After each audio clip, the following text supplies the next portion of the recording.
do you think the Gulf states prefer Iran to be led by IRGC, or the story we saw recently with Pezeshkian, who's a moderate, stepping down because he's like everything's being run by. Who do you think the Gulf states would rather have? I think the Gulf states are not a monolith, first of all, Patrick, because the UAE is very different to Qatar and Kuwait, right? But they're neighbors. They're neighbors, but they have different foreign policy. I understand. The UAE is an outlier. The UAE is very hawkish, very pro-Israel, very pro-America, very anti-Iran, which is kind of crazy because, if the US and Israel move on with their lives, the UAE is exposed to Iran for the rest of their lives. Isn't UAE succeeding the most out of most of the Gulf states? Are they?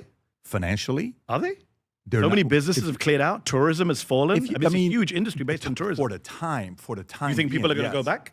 I think my thing is... I think so. I think that their image has been permanently destroyed. I don't think you could put it back in the bottle. They had this image, especially to kind of white Westerners, as this business, tourist, even residential utopia. You go there, there's no crime, you chill out, everything's cheaper, et cetera, et cetera.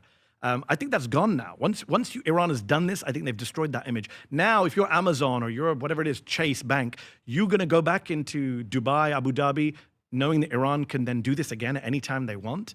As long as Iran is still run by the same government, I don't think these Gulf states get that image back. And I think the Qataris understand that, even the Saudis understand that. They want a region, I think privately, and I may be wrong, and the few people in the Gulf I speak to say this to me, they recognize that Israel is the real problem in the region. They may not say so publicly. Some of them are signed up to the Abraham Accords like Bahrain, et cetera, UAE.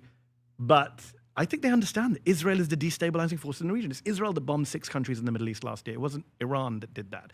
It's Israel that went to war now and brought the United States into this conflict and led to Iran bombing Kuwait and Qatar and Saudi Arabia and the UAE. And I think that is the situation we're in. I think you're going to see these Gulf states, if they're smart, making overtures to the Chinese and to the Russians in future years. They have to kind of diversify who they rely on.